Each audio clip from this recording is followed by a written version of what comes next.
వీళ్ళిద్దరి యొక్క కళ్యాణ సందర్భంలో మనందరికీ మంగళం కావాలి అని చెప్పి వారందరూ కూడా మంగళాష్టకములను పఠించినారు. స్వామివారి యొక్క దివ్య కళ్యాణ నీళ్ళని చూస్తూ ఉన్నప్పుడు కాసేపట్లో జీలకర్ర బెల్లం అనేటటువంటిది పెట్టబోతూ ఉన్నారు. ఏమిటండి ఈ జీలకర్ర బెల్లం పెట్టడంలో ఉన్నటువంటి అంతరార్థం? జీలకర్ర ఏమిటి, బెల్లం ఏమిటి, ఈ రెండు పెట్టడం ఏమిటి అంటే హరింద్ర జీరకే క్షుక్షీర గుణ ఘోరోజనాది మంగళ ద్రవ్యాన్ని మంగళకరాన్ని భవంతు. పూర్వకాలంలో వివాహాలు జరిగేప్పుడు ఈ రోజుల్లో లాగా ఎంగేజ్మెంట్లు అందరూ చూసుకోవడాలు, ఫోటోలు, సెషన్లు ఇవన్నీ ఉండేవి కాదు. పెళ్లి సమయంలోనే ఆ అబ్బాయి అమ్మాయిని చూసేవారు, అమ్మాయి అబ్బాయిని చూసేవాళ్ళు.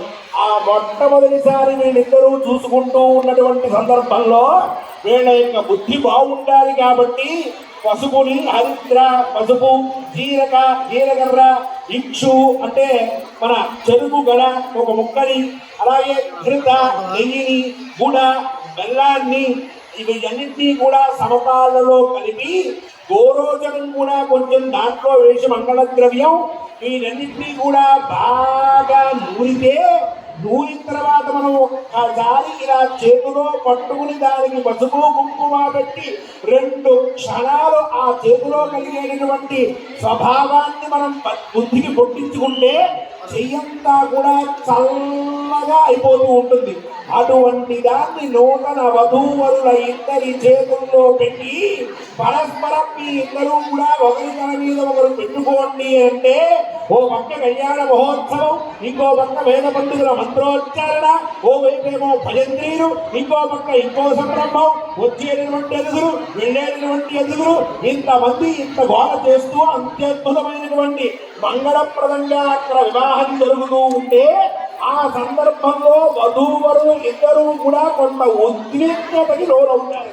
వాళ్ళిద్దరికీ కూడా ఒక రకమైనటువంటి భయం కలుగుతూ ఉంటుంది, ఓ రకమైన ఉత్సుకత, ఓ రకమైన ఉద్విగ్నత ఇవన్నీ కలుగుతూ ఉంటే చల్లగా ఉండేటటువంటి ఇందాక చెప్పిన జీలకర్ర బెల్లం అనేటటువంటి ఆ ద్రవ్యాన్ని వీళ్ళిద్దరి యొక్క తలల మీద పెడితే ఇక్కడ ఉండేటటువంటి నాడులన్నీ కూడా ఒక్కసారిగా యాక్టివేట్ అయ్యి వీళ్ళ యొక్క రక్త ప్రసరణ చాలా జరిగి ఇక్కడ బుద్ధి అనేటటువంటిది కొంత స్థిరత్వాన్ని పొంది ఉద్విగ్నతను తగ్గిస్తుందన. అలా తగ్గించిన తరువాత సుముహూర్తంలో ఒకరినొకరు చూసుకోవడం.